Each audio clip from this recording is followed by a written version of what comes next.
وبعد ما يخلص المحامي هحتاج منكم تعملوا لي توكيلات تانية عشان اعرف ابيع لجمال. وانت يا اما انت وخالتي سميحه ما تقلقوش، هدبر لكم مكان كده تقعدوا فيه لحد ما جمال يخلص بنا وتستلموا شققكم. تمام؟ وانت يا رضوان، عايزين نبقى نقعد مع بعض عشان الحسابات. عايزين نشوف اللي داخل واللي خارج ونظبط الليله دي، ماشي؟ لا سيب موضوع الحسابات دلوقتي على جنب. الحسابات يوم الحساب، محدش هيبيع حاجه. نعم؟ يعني ايه؟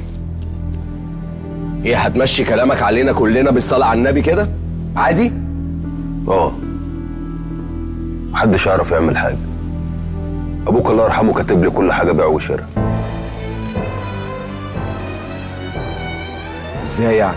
يعني الارض اللي انت واقف عليها دي بتاعتي، الترابيزه اللي كنت قاعد عليها دي ملكي، النجفه اللي منوره لنا كلنا دلوقتي بتاعتي. انت كداب.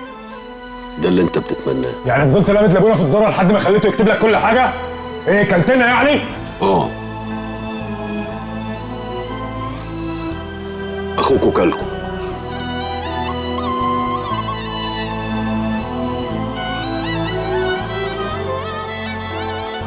بالنسبه لبيت ام سميحه وام انا جايه، مصاريف اللي كانت بتوصل لكم كل اول شهر توصل في ميعادها، وعبير والنوره نفس الكلام، كأن الحاج موجود بالظبط.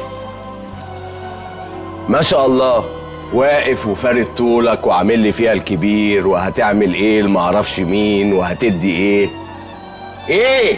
هو ده اللي عندي. يلا لبنى عشان ما اكلتش من صباحيه ربنا. انتوا هتسيبوه يمشي؟ محدش يفتح بقه. يعني ايه يا فتحي محدش يفتح بقه؟ هتقوم يا بنت.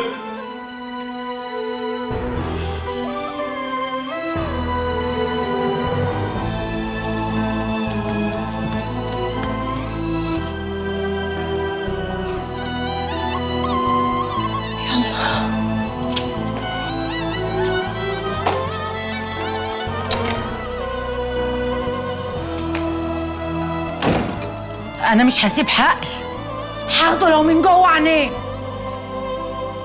في ايه يا فتحي؟ انت ساكت ليه؟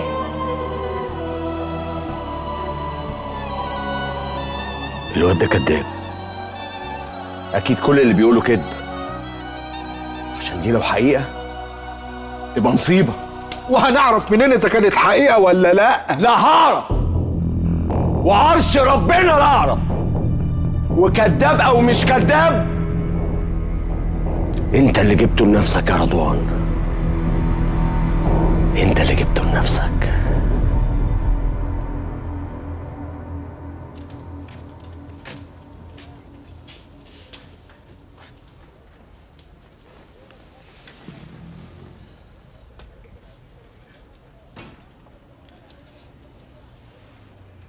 الكلام اللي انت قلته تحت ده حقيقي؟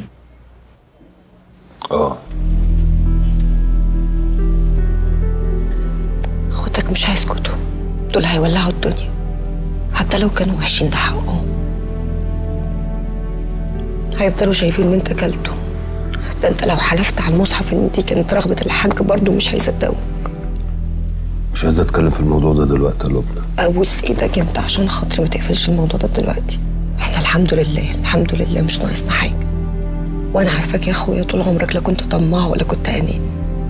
حتى لو كان ابوك كتب لك كل حاجه اديهم حقهم، حتى لو ما كانش حقهم، عشان خاطر اديهم اللي هم عايزينه. احنا في غنى عن مشاكل عشان خاطري، وحياتي عندك وحياة عيالنا دول عايزين نطلعهم متربيين، عايزين نعرفهم الحلال من الحرام، عايزين نعلمهم ازاي يبرونا عشان نموت راضيين عنهم.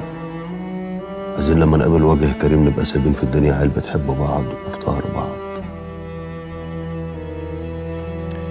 الخلفة العار بتجيب لأهلها النعيلة. ماشي يا استاذ، الصبح من النجمه ترد عليا. سلام. المحامي قال لك ايه؟ هيعرف كل حاجه الصبح.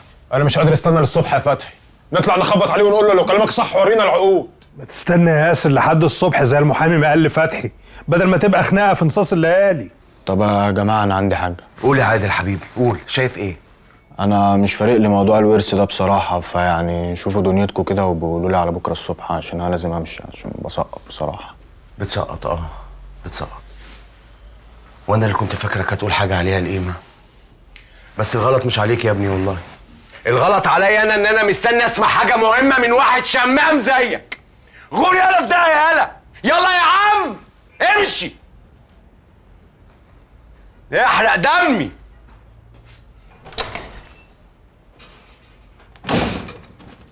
لو الموضوع ده طلع بجد يبقى لازم تراجعوا نفسكوا. ابوكوا عمل كده ليه؟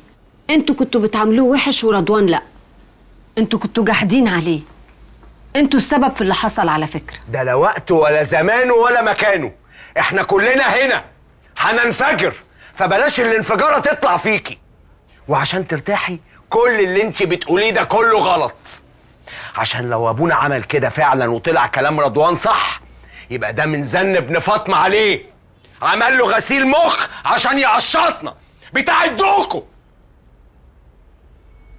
طب انا عندي مشكله كبيره دلوقتي. خير يا عبد المحسن، مشكلة ايه؟ بعد ما عرفت ان الورث هيتقسم قلبت على عظيمه واديتها وش وقلت لها ورقتك هتوصلك. انا مش عارف هبات فين دلوقتي يا فتحي.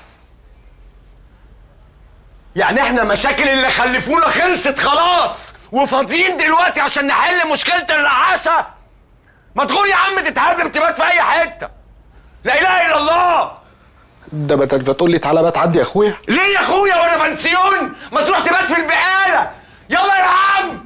ده ايه حرقة الدم دي؟ بقول لك ايه يا فتحي؟ خير يا رأفت انت راخر، هتقول ايه؟ لا ما تقلقش، انا لا شمام ولا عندي مشاكل مع الرعاشه. هتعمل ايه لو كلام رضوان طلع صح وابوك فعلا عمل كده؟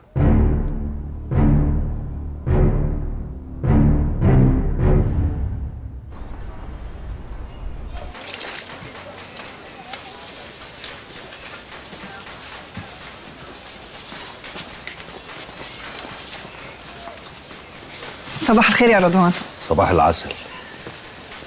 حاجة بخير؟ الحمد لله. بس انا كان ليا شويه حاجات ورق في بيت هاشم وعايزه اروح اجيبها، بس خايفه. ورق ايه ده؟ ورقي كله.